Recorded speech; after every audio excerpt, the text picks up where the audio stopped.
तो स्टूडेंट्स, मैं रजत भुवनेश्वर से आप सबके लिए लेके आया हूँ कंप्यूटर साइंस और आईटी का अपना पहला यूट्यूब चैनल कोर्स चैनल। आज के इस वीडियो में हम बात करेंगे क्लास 9th के पहला chapter introduction to IT services, उसका एक अच्छा सा topic use of IT in business.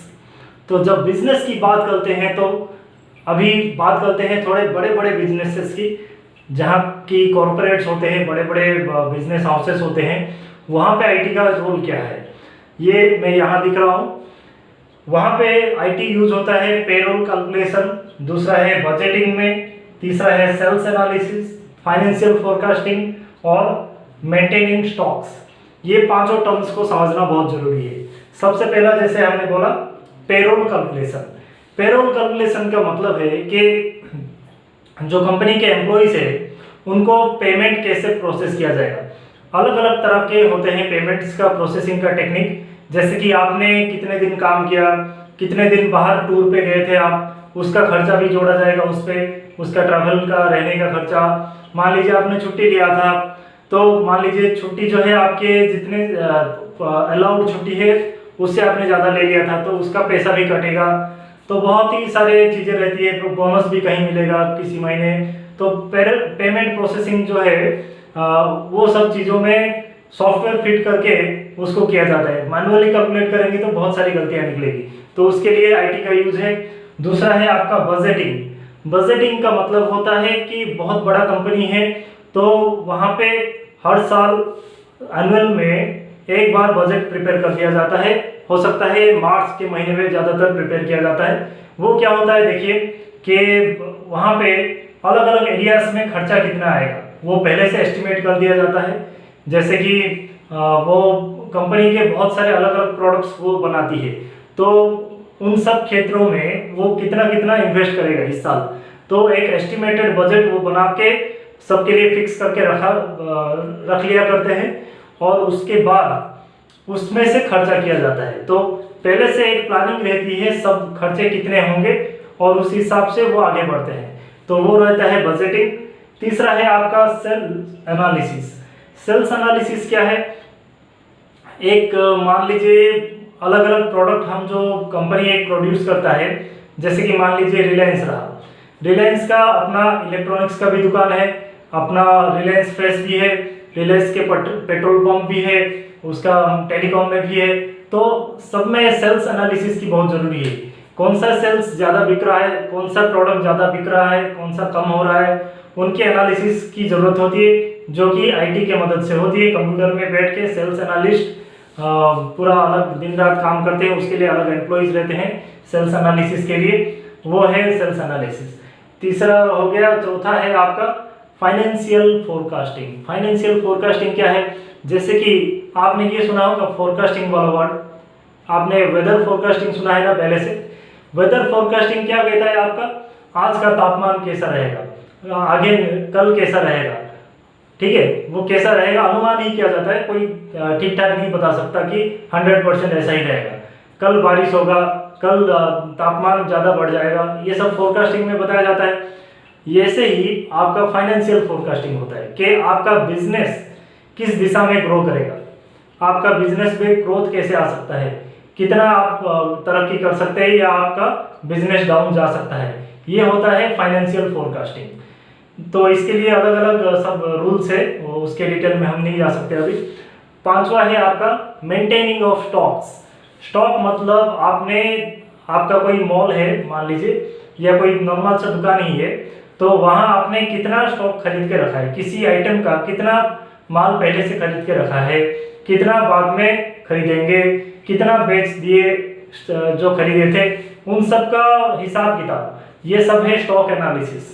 तो ये भी बहुत ही बड़ा जटिल सब टर्म है ये सब जो मैं बता रहा हूँ। बहुत ही सिंपल तरीके से मैं कोशिश कर रहा हूँ अपनी बताने की आपको, क्योंकि आप 9th क्लास में हैं तो इतना ही जानना आपके लिए ठीक है। तो अभी दूसरा है आपका ई कॉमर्स। अभी बात करते हैं ई कॉमर्स के ऊपर, बिजनेस कैसे बढ़ता है। जितने मॉनिटरी ट्रांजेक्शन्स आजकल बहुत ज़्यादा जो ऑनलाइन में हो रहा है, उन सबको ई कॉमर्स की कैटेगरी में रखा गया है। तो ई कॉमर्स में आईटी का रोल क्या है, तो जरा देख लेते हैं फटाफट पॉइंट्स, फिर उनका डिस्क्राइब करूंगा। पहला है मार्केटिंग, दूसरा है कस्टमर विजिट, तीसरा है प्रोडक्ट ब्राउजिंग, चौथा है शॉपिंग बास्केट चेकआउट, पांचवा है टैक्सेशन, छठा है receipt and processing of order, और सातवां जो मैं जोड़ रहा हूँ यहाँ पे ट्रैकिंग ऑफ प्रोडक्ट। तो ये सारे जो पॉइंट्स है थोड़ा बहुत आपको पता होगा, तो इसीलिए मैं फटाफट से किसी भी एक ई कॉमर्स ऐप जैसे मान लीजिए अमेजोन को खोल के आपको दिखा रहा हूँ कैसे ये काम करता है। अभी अमेजोन को मैंने यहाँ पे खोला, देखिए यहाँ पे नॉर्मली अभी क्योंकि नॉर्मल डेज में काफ़ी सारे प्रोडक्ट होते हैं, अभी कोरोना लॉकडाउन चल रहा है, कोविड-19 का लॉकडाउन, इसीलिए ज़्यादा प्रोडक्ट्स नहीं है, जो नेसेसरी प्रोडक्ट्स है वही अवेलेबल है। आप देख सकते हैं खाने वाले प्रोडक्ट्स, कुछ इलेक्ट्रॉनिक चार्जर्स वाले, कुछ रहा हैंड सैनिटाइजर वाले, साफ सफाई वाले प्रोडक्ट्स। तो खरीदे क्या, खरीदे अच्छा रहेगा एक कुकर खरीद लेते हैं जो अभी दिख रहा है आपको। कुकर अगर खरीदना चाहें तो अभी हम उस प्रोडक्ट पे क्लिक करते हैं, तो नॉर्मल ये रहा ब्राउजिंग वाला जो चीज़ है प्रोडक्ट ब्राउजिंग, ये होता है कि हम प्रोडक्ट को क्लिक करके उसके अलग अलग एंगल से उसको देख पाते हैं यूजिंग ई कॉमर्स वेबसाइट। आप देखिए चारों तरफ से आप इसको आराम से देख पाते हैं, ये कैसा दिखता है चारों कॉर्नर से। जैसे दुकान में जाके आप हाथ से पकड़ के देखते हैं, यहाँ भी वैसे ही देख पाते हैं। इस चीज़ को कहते हैं प्रोडक्ट ब्राउजिंग। उसके बाद अभी हम बात करेंगे शॉपिंग बास्केट एंड चेकआउट। जैसे कि यहाँ पे नीचे आप देख पा रहे होंगे ऐड टू कार्ट वाला ऑप्शन, वही चीज़ है शॉपिंग बास्केट एंड चेकआउट। मान लीजिए आपको ये प्रोडक्ट अच्छा लगा, जैसे मॉल में आप अपने बास्केट में भर के आगे निकल जाते हैं, उसी तरह यहाँ भी वही चीज़ है। उसके बाद आपका जो टैक्सेशन या बिलिंग वाला चीज़ उसके बाद आता है, जैसे आप खरीदना चाहते हैं तो आप बाय नाउ में ऑप्शन में जाएंगे, उसके बाद वो आपको ले जाएगा किस तरह से बाय करना चाहते हैं, किस तरह से पेमेंट करना चाहते हैं वगैरह। उसके बाद आप पेमेंट ऑप्शन चूज करके पे करके निकलते हैं। तो ये सारे जो ऑप्शंस आपको देते हैं जो e commerce websites, they can only be possible with the help of IT. इसके बिना ये तो करना मुश्किल है। तो लास्ट में एक बात बोलूँगा, सारे खरीद लिया आपने, फिर प्रोडक्ट आपके पास कितने दिन में आएगा उसका ट्रैकिंग आईडी भी आपको ये देता है। जैसे कि 5 दिन में आने वाला है उसने बोल दिया, तो पहले दिन में कितना दूर पहुंचा, दूसरे दिन कितना दूर पहुंचा।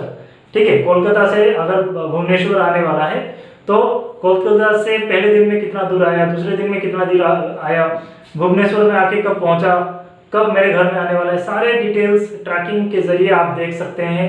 और मैसेजेस भी चाहे तो आप ले सकते हैं मैसेज अलर्ट एक्टिवेट करके। तो ये सारे रहे ई कॉमर्स में यूज। अभी बात कर रहा था पेमेंट की, तो पेमेंट की बात करें तो ज़्यादातर लोग जो है हमारे देश में क्रेडिट कार्ड या डेबिट कार्ड यूज़ करते हैं। तो वो वहाँ पे उसका यूज़ है कि ये क्रेडिट कार्ड काम कैसे करता है, मैं आपको थोड़ा बता देता हूँ। क्रेडिट कार्ड या डेबिट कार्ड वो होता क्या है ना, डेबिट कार्ड जो है आपके बैंक अकाउंट से डायरेक्ट लिंक होता है। आप जैसे ही स्वैप करते हैं मशीन में, उससे आपके बैंक अकाउंट से पैसा घट के जो आपके मर्चेंट है वहाँ चला जाता है। दूसरा है क्रेडिट कार्ड। क्रेडिट कार्ड में डायरेक्ट बैलेंस नहीं होता है, आपके अकाउंट का बैलेंस वो नहीं होता है। आप क्या करते हैं ना, बैंक से उधार लेते हैं।